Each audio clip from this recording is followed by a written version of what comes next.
Hello and welcome to another episode of the Hunt Traveler. I'm your host Wally, and today we are in New Orleans at City Park, visiting the New Orleans Museum of Art. This museum is housed in a pretty nice museum. It's got some nice architecture. It's a two-story museum. There's a grand staircase, and you can walk around the balcony on the inside and take a look at some awesome art. And it's got some pretty good art pieces there.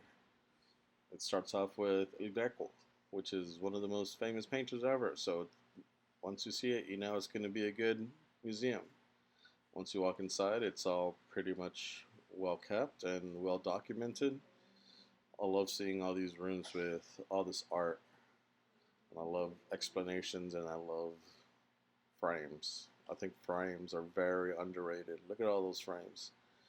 Anyways, you come here, you look at the art, you get to learn a lot about artists of the past, and the New Orleans Museum has this great collection of European art that you can check out. It's got your standard naked ladies and more naked ladies, and then your standard religious art, like this Virgin Mary with Christ child and this guy who's just there going like, hey, what's up?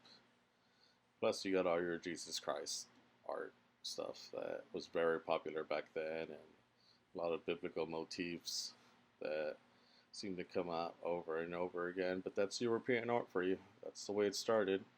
It's also got some cool artistic modern art, which is always my favorite. But back to the old European art. I like this one because I like that guy's face. And there's always something to look at, something to draw your attention to, something that might make things look fascinating and different. And I myself like this tiny little picture of that slave girl. But I do not like this kid. Like, no, take that off. That was probably my worst piece of art. But you do see Marie Antoinette by the famous Vigée Lebrun, which is kind of awesome, seeing the queen that was beheaded eventually in all her glory. And you do see her King Louis, who was also beheaded in all his glory. It didn't matter what robes he wore, he still got his head chopped off. Long live the French Revolution, I guess. And some of his paintings are pretty awesome, like this one of George Washington, which is what everyone bases their idea of what George Washington should look like. They also have a large decorative arts area. I'm not much into the decorative arts, but I know some of you are, and it is just amazing. Plus, they have this collection of chairs I would break if I would sit on them, which I felt very seen by this. Then they got your impressionistic artwork, which is some of my favorite art. They got your Mary Cassattes and all of that, your Pau... No, they don't have any Pau Gauguins. They got your Matés and your Matisses and your Paul Cézannes, your Degas, your O'Keeffes, and everything, which is pretty standard for impressionistic art of the era. That's a Degas right there, apparently. That's not one of my favorite pieces of his work, but it's still kind of cool to see it. There's an O'Keeffe, plus this very thoughtful one. And Paul Cézanne, I love his art. I love his colors. Like I said, there's always a Picasso somewhere in there. I'm not sure why they're worth that much if every museum has one. And this cool sculpture. I love sculpture, whether it's indoors or outdoors. You got your Magrittes, your other type of art, your Jackson Pollocks, and my favorite portraitist, Modigliani, and your Warhols. So this museum pretty much has it all.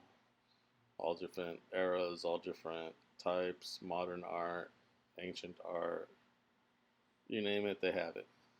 So it's pretty cool to come here and see the differences between all this type of art. You can pick and choose to see which one's your favorite. They had this installation of this gold log cabin, which was kind of interesting, but it was too big for me. So I went back to representative art. The upstairs also has the Asian art collection, which showcases art from Japan, and then some Polynesian art, which is always kind of cool because it's all these little statues and stuff. And then some um, Indian Catholic art, which is apparently a section of art I didn't know existed. And it finishes off with a really great African art collection. Seeing some of these statues and some of these carvings and everything just makes you amazed at the vast differences of art throughout the ages. And this museum really showcases all of that. Anyways, hope you get a chance to visit the museum sometime, and don't forget to like and subscribe, and thanks for watching. Bye bye.